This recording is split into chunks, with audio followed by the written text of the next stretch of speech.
Hallelujah. Praise the Lord. கர்த்தருடைய நாமத்துக்கு மகிமை உண்டாவதாக. இந்த காலை வேளையில் ஆராதனை நேரத்தில் இங்கு வந்து கொண்டிருக்கும் ஒவ்வொருவரையும் ஆண்டவர் உங்களை தொடுவாராக. அப்படியாக நாம் இந்த நேரத்தில் ஆண்டவரை உற்சாகத்தோடும் மகிழ்ச்சியோடும் ஆரவாரத்தோடும் அவரை துதித்து பாடி மகிழ்வோமாக. இந்த நாளில் ஆண்டவர்களை ஒவ்வொருவரையும் ஆசீர்வதிக்கப் போகிறார். அவரை நாம் முழு மனதோடு நாம் அவரை கூப்பிட வேண்டும். உற்சாகத்தோடு நாம் கூப்பிட வேண்டும். நம்முடைய ஒவ்வொரு பாவங்களையும் அவர் பாதத்தில் நாம் சமர்ப்பிக்க வேண்டும். நாம் இதை குறித்து பயப்படாமல் அவரை நாம் ஒவ்வொரு நாளும் நோக்கி பார்க்கும் பொழுது, கூப்பிடும் பொழுது நமக்கு எந்த ஒரு அசுத்தாவிகளை நம்மிடத்தில் நெருங்காமல் அவர் பயத்தின் ஆவியை நம்மிடத்தில் எடுத்து போடுவார். எரிச்சலின் ஆவிகளை நம்மிடத்தில் எடுத்து போடுவார். நோய் நொடிகளிலிருந்து நம்மை குணப்படுத்துபவர் அவர் ஒருவர் தாமே.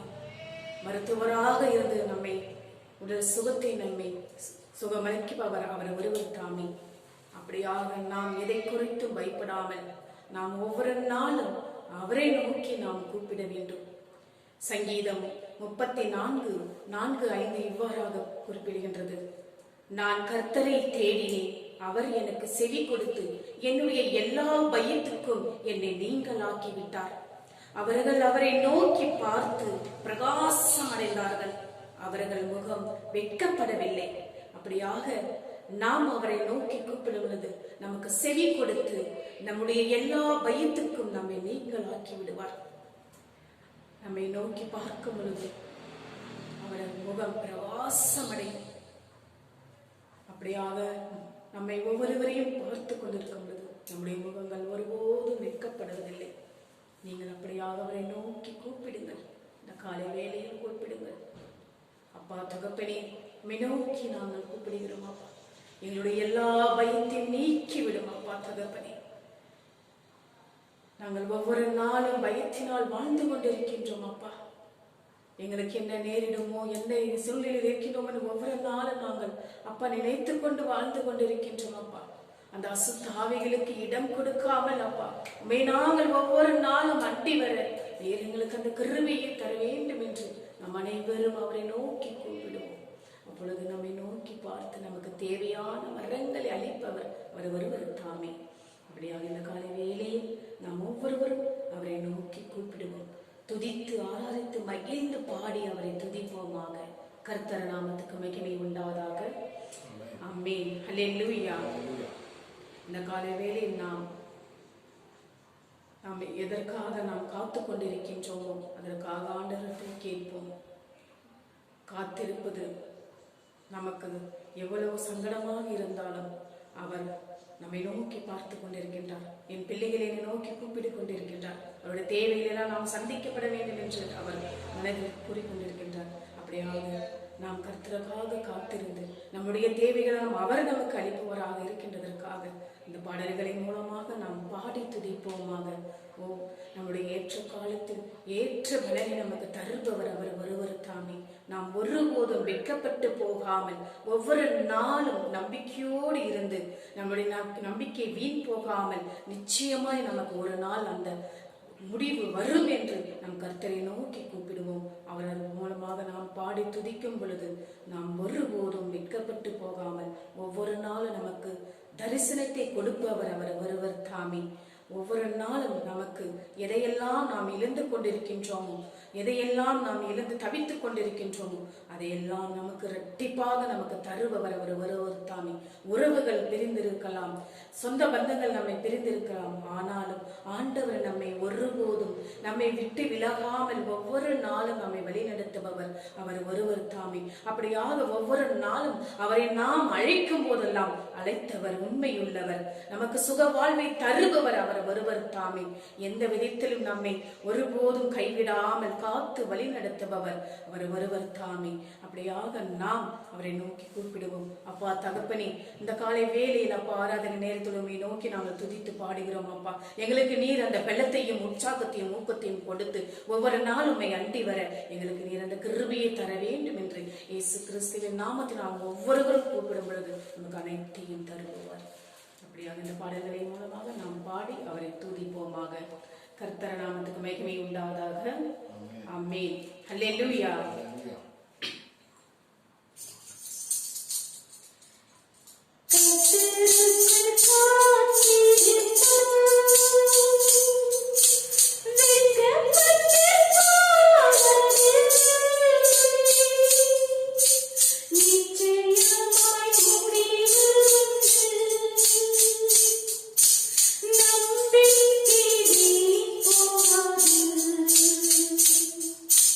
Kırk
என்னை நேசிக்கின்றாயா?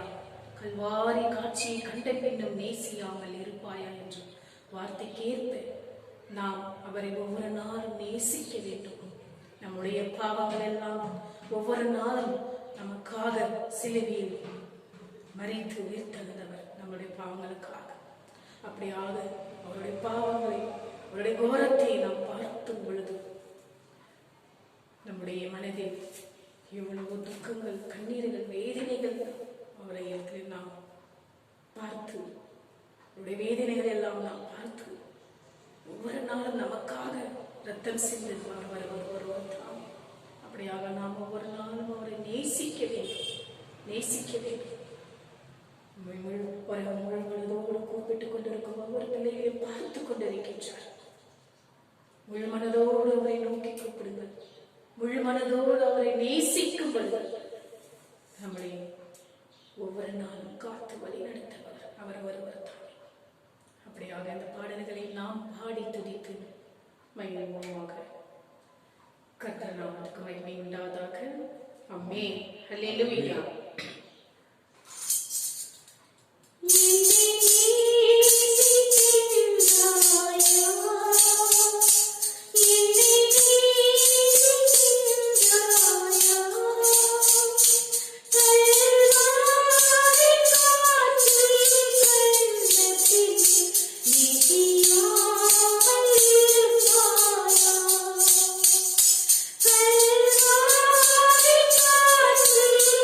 you.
நான் இந்த நேரத்தில் பாஸ்டர் அவர்கள் ஆண்டவருடைய வார்த்தையை நமக்கு கொடுப்பார்.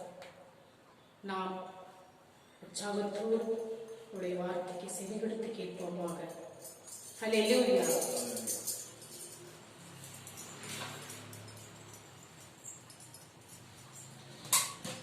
ஹல்லேலூயா.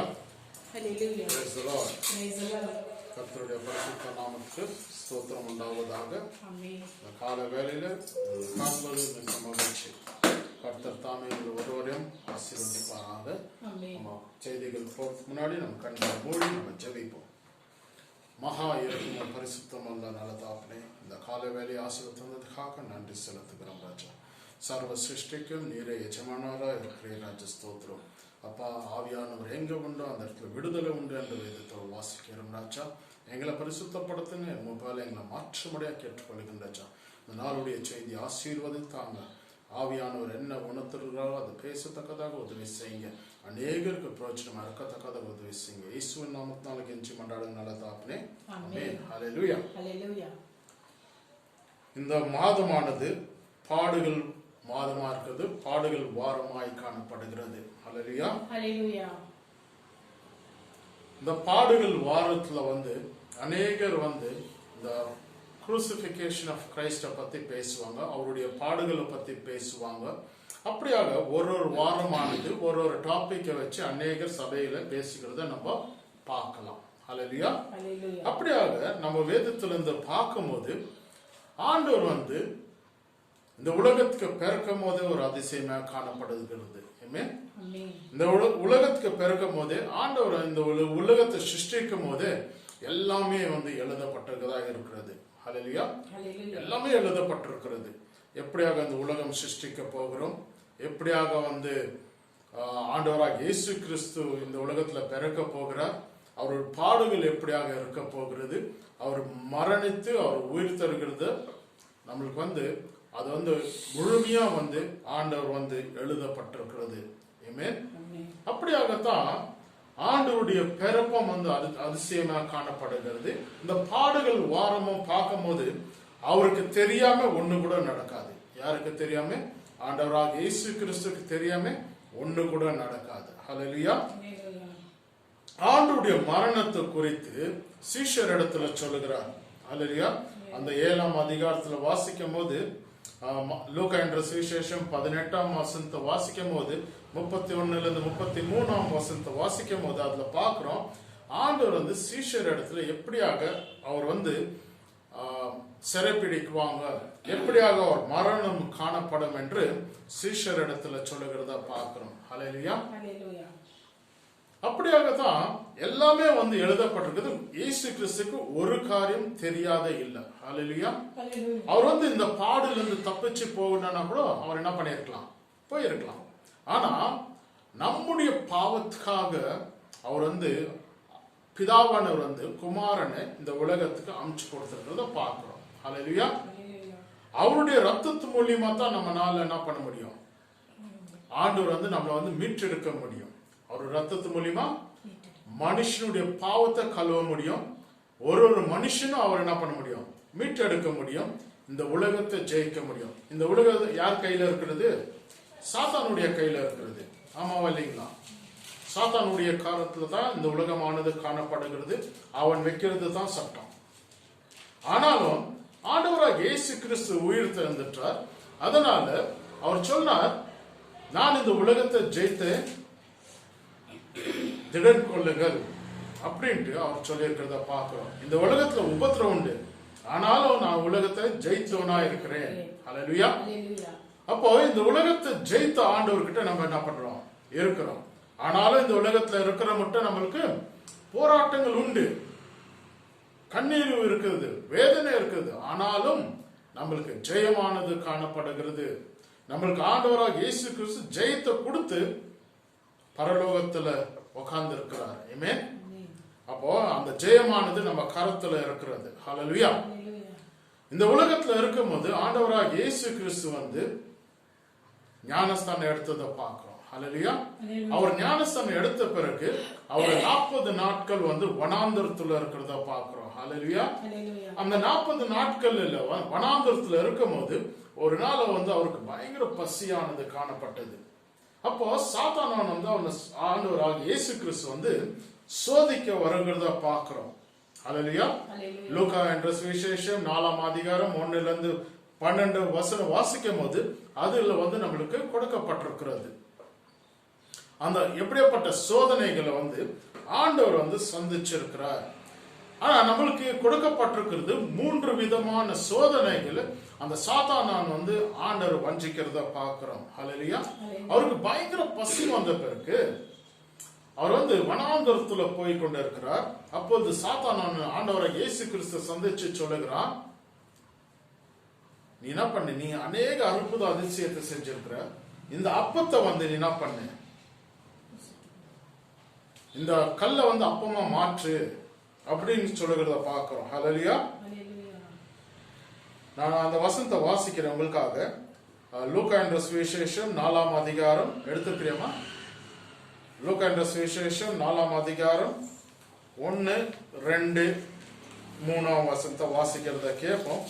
Jesus, full of the Holy Spirit, returned from the Jordan and was led by the Spirit in the desert, where for 40 days he was tempted by the devil.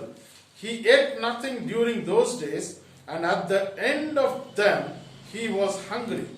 The devil said to him, if you are the Son of God, tell this stone to become bread. Jesus answered, it is written, man does not live on bread alone. Amen. Hallelujah. இந்த இடத்துல வந்து நம்ம பார்க்கிறோம், ஆண்டவராக இயேசு கிறிஸ்து வந்து ஒரு சோதனை வந்து சாத்தானவன் வைக்கிறத பார்க்கிறோம். ஆண்டவராக இயேசு கிறிஸ்துக்கு பயங்கர பசியானது காணப்பட்டது. அப்போ நீர் மெய்யான தேவனுடைய குமாரனானால் இந்த கல்லை நீ என்ன பண்ணு, அப்பமா மாற்று. இந்த கல்லை வந்து நீ அப்பமா பண்ணி என்ன பண்ண முடியும், சாப்பிட முடியும் அப்படின்ட்டு சொல்லுகிறத பார்க்கிறோம். ஆனா ஆண்டவராக இயேசு கிறிஸ்து சொல்லுகிறார், மனுஷனான அப்பத்தில் மாத்திரம் அல்ல, ஆண்டவருடைய ஒரு வார்த்தைனால தான் பிழைக்குவான். ஆண்டவருடைய வார்த்தை தான் அப்பமாய் காணப்படுகிறது. ஹல்லேலூயா. அப்போ அந்த பசியானது காணப்படாது. ஹல்லேலூயா. அப்போ இந்த சரீரத்துக்குள்ள பசி வந்து அது வந்து இயற்கையான பசியாய் காணப்படுகிறது. It's not a spiritual food. ஹல்லேலூயா. ஒரு மனுஷனுக்கு உண்டாகிற பசி நார்மல் பசியானது காணப்படுகிறது. ஆனா தேவனுடைய வார்த்தை வந்து நம்ம வந்து ருசிக்கும் போது அது வந்து நம்ம பசியை அடக்குகிறது. ஹல்லேலூயா. அப்போ இந்த இடத்துல அது முதலாம் சோதனையை பார்க்கிறோம். 2வது சோதனை என்னன்னு பார்க்கும்போது அது அடுத்தது வாசிக்கும் போது அவன் வந்து இருக்கிற ராஜ்யத்தெல்லாம் காமிக்கிறான். இது எல்லாம் என்னுடைய ராஜ்யம். ஹல்லேலூயா. இந்த உலகம் வந்து சாத்தானுடைய ராஜ்யம் தான். அவன் சொல்லுகிறான், இது இந்த ராஜ்யம் எல்லாம் என்னுடைய ராஜ்யம், நீ என்ன பண்ணு, நான் இதெல்லாம் எனக்கு வந்து எல்லா அதிகாரமும் எனக்கு கொடுக்கப்பட்டிருக்குது. இது நான் யாருக்கு வந்தாலும் இந்த ராஜ்யத்தை என்ன பண்ணலாம், கொடுக்கலாம்.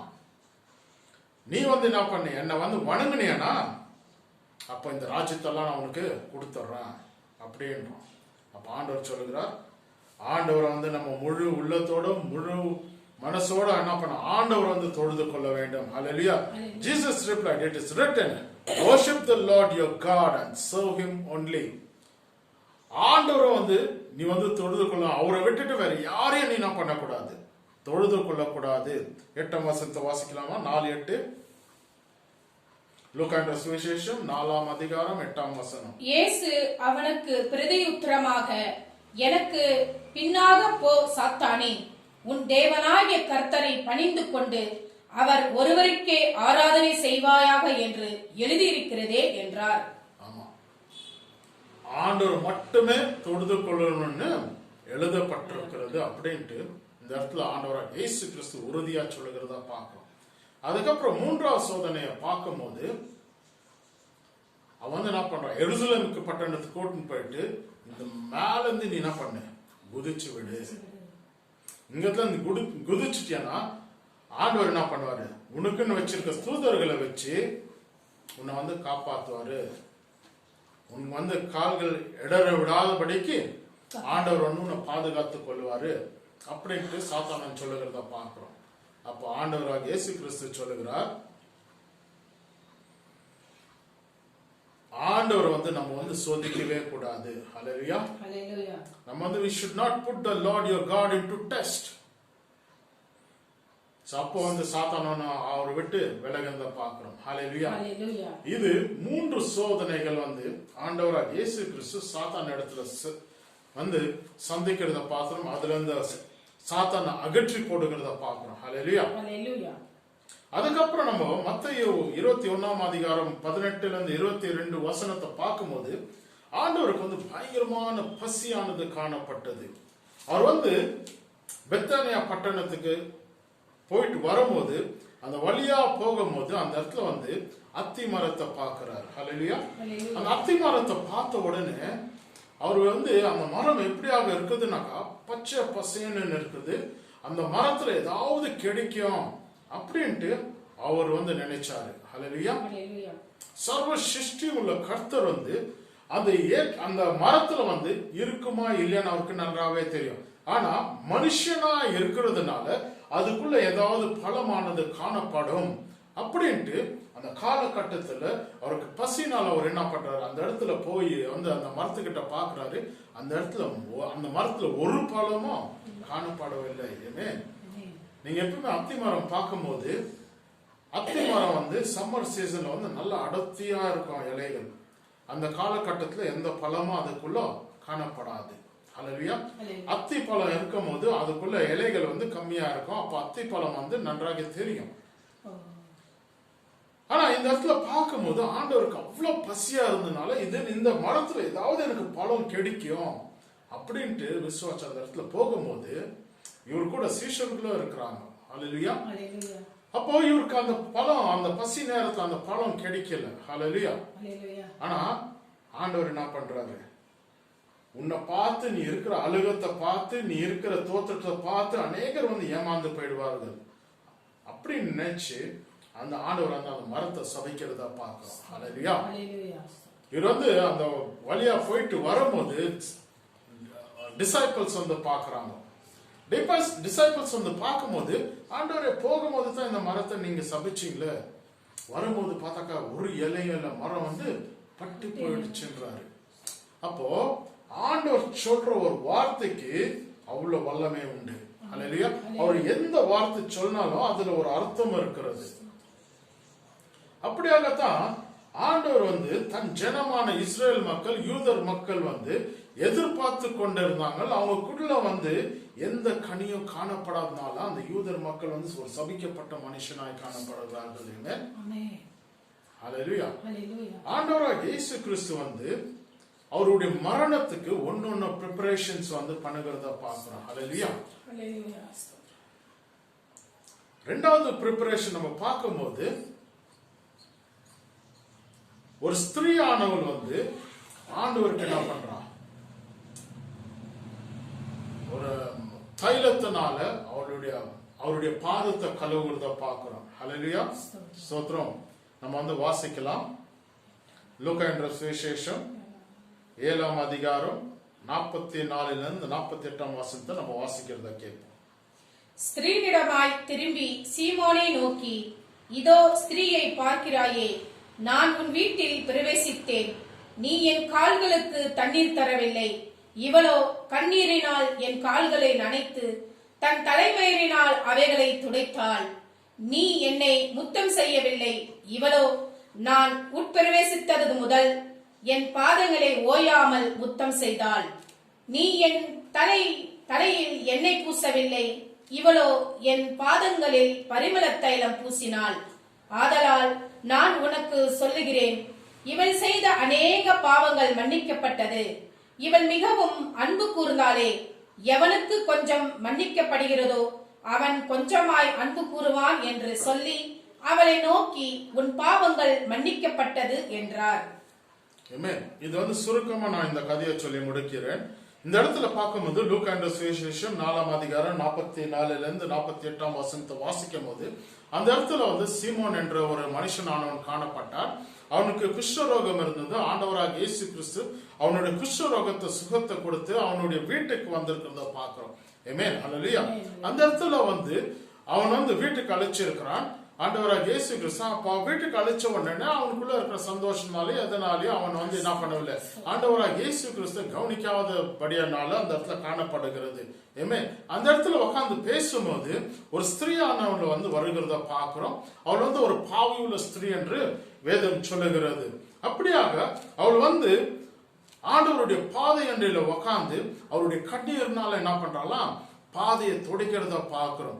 அதுக்கப்புறம் வந்து வெளியேறப்பட்ட தைலத்தை வந்து அவருடைய காலு வந்து பூசி அவர் மயிர்னால என்ன பண்றாலும் அவளு துடைக்கிறத பார்க்கிறோம். ஏமே அப்போது இந்த இடத்துல வந்து சீமோன் என்ற மனுஷன் வந்து அந்த இடத்துல வந்து இந்த போல பாவியுள்ள மனுஷி வந்து உன்னுடைய பாதத்தை தொடுறது உனக்கு தெரியலையா, உனக்கு ஒரு சுரணமும் இல்லையா, யாராவது தொட்டாக்க எல்லாருக்கும் தெரியுமே, ஆனாலும் உனக்கு ஒண்ணுமே தெரியலையே, இந்த பாவி ஸ்திரீ வந்து உன் பக்கத்துல வந்து இது போல காரியங்களை செய்யறது நீ வந்து ஒண்ணுமே கவனிச்சுக்கலையே அப்படின்ட்டு கேட்கும் போது ஆண்டவர் சொல்லுகிறான், நான் உன் வீட்டுக்கு வந்தப்பா, நீ வந்து எனக்கு தண்ணி கொடுக்கலையா பாதத்தை கழுவுறதுக்கு, ஆனா இந்த ஸ்திரீயோ நான் வந்ததுல இருந்து அவர் கண்ணீர்னால என் பாதத்தை நான் பண்ணாலும் கழுவுனாள்.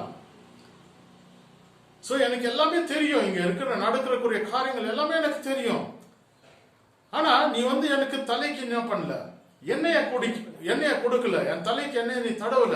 ஆனா இந்த ஸ்திரீயானவள் வந்து வெளியேறப்பட்ட அந்த பரிமள தாயத்தை வந்து என்னுடைய பாதத்தை வந்து தொடச்சி அவள் முடினால என்ன பண்றான், சுத்திகரிக்கிறத பாக்குறோம். ஏமே ஆனா நீ ஒரு காரியமா நான் இங்க இவ்வளவு நேரம் வந்திருக்கிறேன், உங்களோட கூட பேசி கொண்டிருக்கிறேன், ஆனா நீங்க ஒரு காரியமும் எனக்கு செய்யவில்லை. ஒரு நான் பேசுறத மாத்திரம் தான் கேட்டுக்கொண்டு இருக்கிறீங்க, ஆனா நீ செய்ய வேண்டிய காரியங்களை நீ என்ன பண்ணல, செய்யல அப்படின்ட்டு அங்க சீமோன் கிட்ட சொல்லுகிறத பாக்குறோம். அல்லேலூயா. அப்போ இந்த பெண்மணி ஆனவள் வந்து ஆண்டவருடைய பாதத்துல வந்து அவள் வந்து கண்ணீரிட்டு அவருடைய பாவத்துக்காக ஆண்டவருடைய வார்த்தையில மனம் திரும்பி அவள் வந்து முழுமையா ஒப்பு கொடுக்கிறத பாக்குறோம். ஹல்லேலூயா. அப்படியாக அவர் மனம் திரும்பல ஒரு பெண்மணியாய் காணப்படுகிறார். ஆண்டவராக இயேசு கிறிஸ்து வந்து இவருடைய எண்ணத்தை நோக்கி இவருடைய மாற்றுதலை நோக்கி ஆண்டவர் சொல்ல, உன்னுடைய பாவங்கள் எல்லாம் நான் மன்னிக்கப்பட்டது. ஹல்லேலூயா. ஆனா இங்க இருக்கிற சீஷர்கள் வந்து என்ன பேசிக்கொண்டு இருக்கிறார்கள், ஐயோ இது வந்து வெளியேறப்பட்ட பரிமள தைலமா இருக்கிறது, இந்த பெண்மணி இது போல வந்து ஆண்டவருடைய பாதத்துல ஊற்றி ஆண்டவருடைய பாதத்தை கழுவுறாள், இது வந்து ஒரு வருஷத்துக்காவது நம்மளால என்ன பண்ண முடியும், காசு வச்சு யூஸ் பண்ண முடியும். அவ்வளவு காஸ்ட்லியான அந்த பரிமள தைலம் வந்து ஆண்டவருடைய பாதைக்கு கொடுக்கிறாள். ஹல்லேலூயா. இதோ வந்து ஆண்டவருடைய ப்ரிப்பரேஷனுக்காக தான் காணப்படுகிறது. அந்த நாட்களில் ஆண்டவரை வந்து கரெக்டா ப்ரிப்பரேஷன், அந்த ஃபிக்ட்ரியும் சரி அந்த அத்திமரமும் சரி இந்த பரிமளம் காலுக்கு ஊற்றிய தொடிக்கிறதும் சரி, இது வந்து ப்ரிப்பரேஷன் ஃபார் ஹிஸ் டெத், அவருடைய மரணத்துக்காக ஆண்டவர் வந்து அந்த காலகட்டத்தில் ஒன்னொன்னா ஏற்படுத்திருக்கிறத பார்க்கிறோம். ஆமென். அப்ப இந்த பெண்மணி யாரு, இந்த பாவியான பெண்மணி யாரு, அவ யாருன்னு பார்க்கும்போது யோவான் என்ற சுவிசேஷம் 11ஆம் அதிகாரம் 1-3 மட்டும் வாசிக்கும் போது அவர் வந்து மரியாளாய் காணப்படுகிறார். ஆமென். பெத்தானியில் உள்ள மரியாளாய் இருக்கிறார். வாசிக்கலாமா? யோவான் 11:1-3. மரியாளும் அவள் சகோதரராகிய மார்த்தாளும் இருந்த பெத்தானியா கிராமத்தில் உள்ளவனாகிய லாசரு என்னும் ஒருவன் வியாதிப்பட்டிருந்தான். கர்த்தருக்கு பரிமள தைலம் பூசி தன் தலைமயிரால் அவருடைய பாதங்களை துடைத்தவள் அந்த மரியாளே. அவளுடைய சகோதரனாகிய லாசரு வியாதியாயிருந்தான். அந்த மயிர் யாரு வந்து துடைத்ததா? மரியாள் வந்து அந்த ஆண்டவராகிய இயேசு கிறிஸ்து பாதத்தை துடைத்தவள் என்று இந்த இடத்துல கொடுக்கப்பட்டிருக்கிறது. ஹல்லேலூயா. அப்ப மத்தேயுல வாசிக்கிறோம். மத்தேயு எடுத்துக்கலாங்களா? மத்தேயு 26:6-13 வசனத்தை வாசிக்கும் போது 13ஆம் வசனம் சொல்லுகிறது, எங்கெல்லாம் சுவிசேஷம் சொல்லப்படுகிறதோ இந்த பாவியின் மனுஷியை குறித்து இந்த பெண்மணியை குறித்து நம்ம என்ன பண்ண வேண்டுமா, பேச வேண்டும் என்று கொடுக்கப்பட்டிருக்கிறது. 13ஆம் வசனத்தை வாசிப்போமா? மத்தேயு 26:13. இந்த சுவிசேஷம் உலகத்தில் எங்கெங்கே பிரசங்கப்படுமோ அங்கெங்கே இவளை நினைப்பதற்காக இவள் செய்ததும் சொல்லப்படும் என்று மெய்யாகவே உங்களுக்கு சொல்லுகிறேன் என்றார். அதுக்கப்புறம் தான் பார்க்கிறோம், ஆண்டவர் வந்து இந்த குடும்பத்தை ரொம்ப நேசித்தவராயிருக்கிறார். யார? மார்த்தாலும் மரியாளும் லாசரஸ் என்ற 3 பேரும் ஆண்டவர் வந்து அதிகமா நேசிக்கிறதா பார்க்கிறோம். அவங்க குடும்பத்துல அப்பப்போ வந்து அந்த வழியா போகும்போது இந்த குடும்பத்தை ஆண்டவர் வந்து சந்திக்கிறதா பார்க்கிறோம். ஹல்லேலூயா. நம்ம இந்த கால பார்க்கும்போது ஒன்று, we saw the temptation of Jesus Christ was when he was led into the desert. ஆண்டவராக இயேசு கிறிஸ்துவான வனாந்தரத்துக்குள்ள கடந்து செல்லும் போது சாத்தானான 3 விதமான சோதனைகளை கொடுத்ததை பார்க்கிறோம். ஹல்லேலூயா. அதுல இருந்து ஆண்டவர் வந்து வெற்றி பெறுகிறதா பார்க்கிறோம். ஹல்லேலூயா. சாத்தானான் அப்புறப்படுத்தினார். ஆண்டவராக இயேசு கிறிஸ்து சர்வ அதிகாரம் வந்து ஆண்டவருக்கு கொடுக்கப்பட்டிருக்கிறது. அப்போ அதுக்கப்புறம் பார்க்கும்போது இந்த அத்தி மரத்தை வந்து சபைக்கிறத பார்க்கிறோம். அத்தி மரம் என்றால் இஸ்ரேல் மக்களை குறிக்கிறது. ஹல்லேலூயா. இந்த இஸ்ரேல் மக்கள் வந்து இந்த யூதர் மக்கள் வந்து ஆண்டவராக இயேசு கிறிஸ்துவை ஏற்றுக்கொள்ள வேண்டும். அவங்களுக்குள்ள வந்து பெருமை இருந்தது. அவங்க வந்து சபிக்கப்பட்டவங்களா காணப்பட, அவங்க வந்து கனி கொடுக்காதபடிக்கு மரமாய் காணப்பட்டார்கள். ஆமென். ஹல்லேலூயா. நம்ம ஆதியாகமத்துல பார்க்கும்போது அந்த இடத்துல ஆண்டவர் வந்து ஆதாம் யோவால சிருஷ்டிக்கிறதா பார்க்கிறோம். ஹல்லேலூயா. அந்த இடத்துல ஆதாம் யோவால் வந்து அந்த ஏதேன் தோட்டத்துல இருக்கிறாங்க. ஏதேன் தோட்டத்துல அநேக விதமான மரம், செடிகள், கொடிகள் காணப்படுகிறது. அந்த இடத்துல எல்லா பழத்தையும் ஆண்டவர் என்ன பண்றார், நீ சாப்பிடலாம் என்று ஆண்டவர் வந்து ஆதாமுக்கு யோவாலுக்கு சொல்லுகிறார். ஆமென். ஹல்லேலூயா. ஆனா ஒரே ஒரு மரத்தை மாத்திரம் நீ என்ன பண்ணக்கூடாது, சாப்பிடக்கூடாது.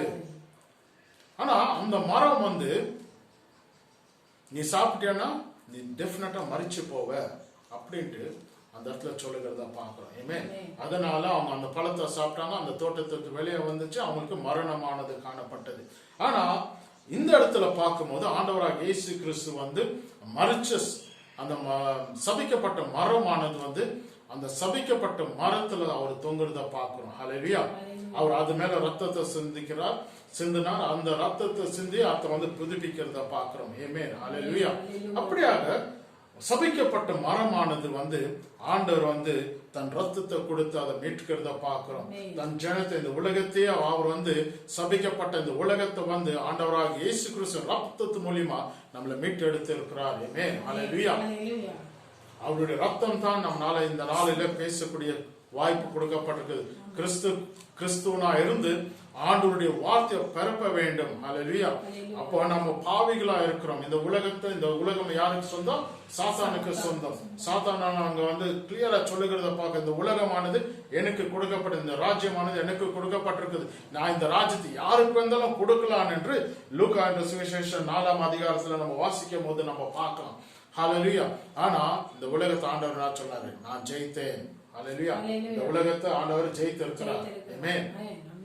உங்களையும் என்னையும் அவர் ரத்தத்து மூலியமா மீட்டு எடுத்திருக்கிறார். ஆமென். ஹல்லேலூயா.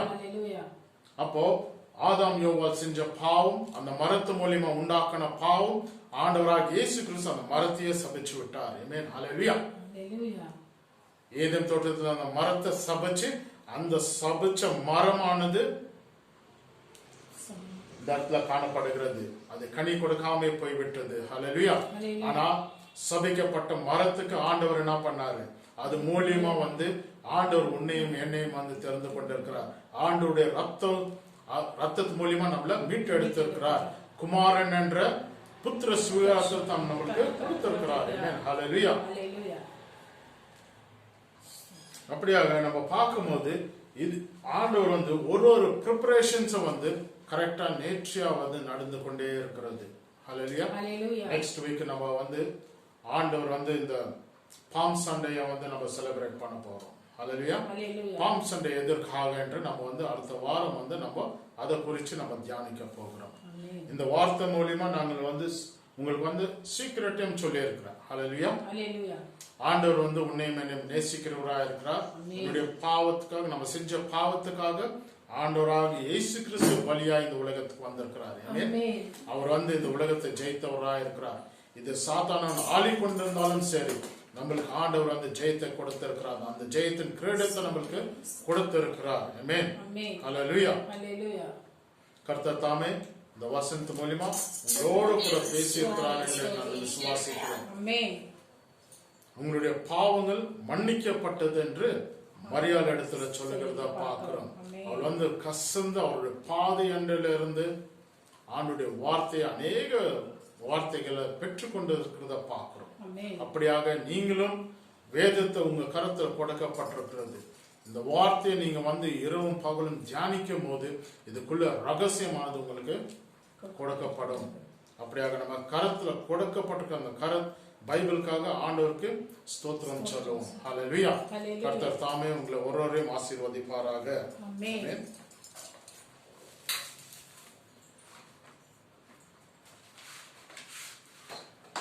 ஒரு பாடல் பாடி நம்ம ஜெபிச்சு முடிப்போம். ஹல்லேலூயா. ஹல்லேலூயா. இந்த காலை வேளையை நாம் ஆண்டவரை நோக்கி முழு மனதோடும் முழு ஆர்வத்தோடும் மகிழ்ச்சியோடும் அவரை துதித்து மகிழ்ந்து பாடுவோம். அவருடைய வார்த்தைக்கு நாம் செவி கொடுத்து கேட்டோம். அவருடைய வார்த்தையின் மூலமாக ஒவ்வொரு நாளும் அந்த வார்த்தைக்கேற்ப அந்த வார்த்தையை நாம் மனதில் பதிய வைத்து நாம் ஒவ்வொரு நாளும் அவருடைய வார்த்தை பிரகாரம் வாழும்படி நமக்கு அனைத்தையும் தருபவர் அவர் ஒருவர் தாமே. இப்படியாக நாம் இந்த நாளில் இந்த ஆராதனை வேலையை ஆண்டவரை நோக்கி நம்முடைய குற்றம் குறைகளை அவரிடத்தில் சமர்ப்பிப்போமாக. நம்முடைய தேவைகளில் ஒவ்வொன்றையும் அவர் பார்த்து நமக்கு தகுந்த பலனை தருபவர் வருவர் தாமே. நாம் அவருடைய பின்னால் செல்லும் பொழுது நமக்கு ஒவ்வொரு நாள் பாதையை நம்மை செம்மையாக்குபவர் வருவர் தாமே. வேதனை நாளில், நெருக்கத்தின் நாளில், இன்னல்கள் நேரத்திலும் நமக்கு வெற்றி கொடுப்பவர், ஜெயத்தை கொடுப்பவர் முற்றிலும் அவர் ஒருவர் தாமே. அதனால் அவரிடம் ஒவ்வொரு நாளும் நாம் ஜெயம் பெறுவோம். வருகின்ற காலமோ நிகழ்கின்ற காலமோ வாழ்வோ சாவோ அல்ல, நமக்கு ஒவ்வொரு நாளும் நம்மை தாங்கி வழிநடத்துபவர் அவர் ஒருவரே. அப்படியாக நாம் இந்த நேரத்தில் அவருடைய வார்த்தைகளை கேட்டோம். அவருடைய வார்த்தைகளை கேட்கும் பொழுதெல்லாம் அதன் பிரகாரம் நாம் வாழ்ந்து காட்ட வேண்டும் ஒரு முடிவெடுத்து, இவ்வளவு நாட்களாக நாம் எந்த சூழ்நிலையில் வாழ்ந்திருந்தாலும் இனியாவது அவருடைய பாதையில் செல்ல நாம் தயாராக இருக்க வேண்டும். அப்படியாக இந்த பாடல்களை நாம் துதித்து மகிழ்ந்து பாடுவோமாக. கர்த்தர் நாமத்துக்கு மகிமை உண்டாவதாக. ஆமென். ஹல்லேலூயா.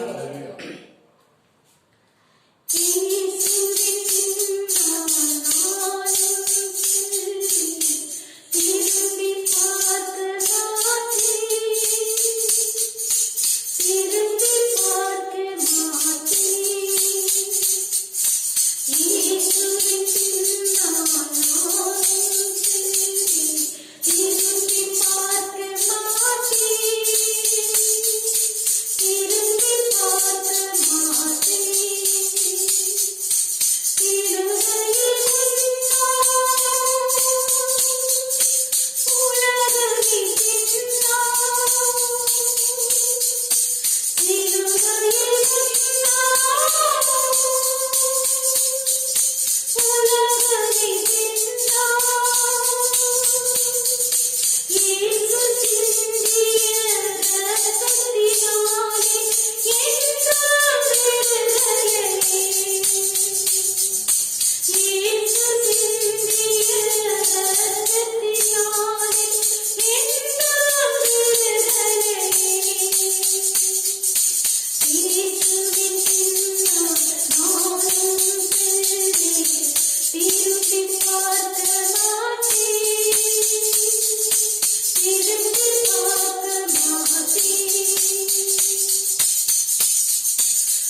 கண்களை மூடி நம்ம ஜெபிப்போம்.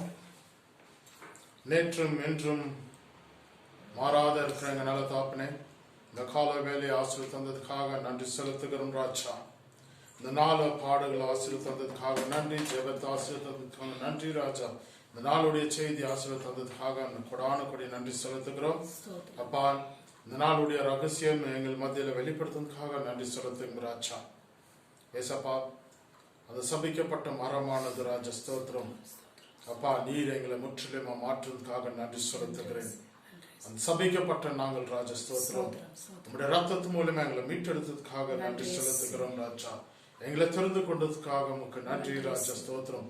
புத்திர ஸ்வீகாரத்தை கொடுத்தபடியால் நமக்கு கொடான கொடி நன்றி செலுத்துகிறோம் ராஜா. அப்பா, கிருபையா எங்களை அனுதினமும் வழி நடத்தி கொண்டு இருக்கிறதுக்காக உமக்கு கொடான கொடி நன்றி செலுத்துகிறோம் அப்பா. நான் அப்பா இந்த இடத்துல அப்பா நீர் அப்பா இந்த இடத்துல பிரசன்னமா இருக்கிறதுக்காக நன்றி செலுத்துகிறேன் ராஜா, ஸ்தோத்திரம். ஹல்லேலூயா. அப்பா, உம்மை விசுவாசிக்கிறோம் ராஜா, தேவனுடைய மகிமையை காண முடியும் ராஜா, ஸ்தோத்திரம். அப்படியாக ராஜா, ஸ்தோத்திரம், உம்முடைய மகிமையை எங்க மேல ஊற்றும்படியாக கேட்டுக்கொள்கிறேன். உம்முடைய தாய்வு எங்க மேல காணப்படட்டும் ராஜா. ஹல்லேலூயா. அப்படியாக வந்திருக்கிற மக்கள் ஆசீர்வாதிங்க. தேவனுடைய ரகசியத்தை அப்பா தெளிவுபடுத்தும்படியாக கேட்டுக்கொள்கிறேன் ராஜா. அநேகருக்கு பிரயோஜனமா இருக்கத்தக்கதை உதவி செய்யுங்க.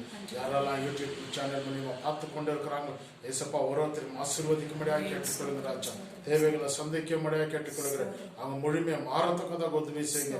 முழுமையை ஒப்பு கொடுக்க உதவி செய்யுங்க ராஜா. நீரே அந்த மெய்யானது இயேசு கிறிஸ்துவா இருக்கிறே ராஜா. நீரே இந்த உலகத்தை சிருஷ்டித்துவா இருக்கிறே ராஜா. ஏசப்பா, நீரே அப்பா மனுஷன் அப்பா நேசித்து மனுஷன பாவத்திலிருந்து விடுதலை கொடுத்த நீர் ஒருவர் ராஜா, ஸ்தோத்திரம். நம்முடைய ரத்தத்து மூலமா எங்களை மீட்டெடுத்ததுக்காக நமக்கு நன்றி செலுத்துகிறோம் ராஜா. துதி கன மகிமை ஒருவருக்கே செலுத்துகிறோம் ராஜா. இயேசு நாமத்தினால கெஞ்சி மன்றாடுகிற நல்ல தாப்பனே, ஆமென். என் ஆத்துமாவே கர்த்தரை ஸ்தோத்திரி, என் முழு நாமத்தை ஸ்தோத்திரி. என் ஆத்துமாவே கர்த்தரை ஸ்தோத்திரி, கர்த்தர் செய்த சகல உபகாரங்களையும் மறவாதே. ஆமென். ஆசீர்வாதத்தை பெற்றுக்கொள்ளும். எல்லாரும் எழுந்திருக்கும்படியாக கேட்டுக்கொள்கிறேன். நம் ஆண்டவராகிய இயேசு கிறிஸ்துவின் கிருபையும் பிதாவுடைய அன்பும் பரிசுத்த ஆவியோட அந்யோன்ய ஐக்கியமும் ஆண்டவராகிய இயேசு கிறிஸ்து வரும் மட்டும் அவருடைய சந்தோஷ சமாதானம் ஒரு இல்லத்திலும் நிலத்திருப்பதாக. ஆமென். ஹல்லேலூயா, ஹல்லேலூயா, ஹல்லேலூயா, ஹல்லேலூயா, ஹல்லேலூயா. கர்த்தர் உங்களை ஆசீர்வதிப்பாராக. ஆமென்.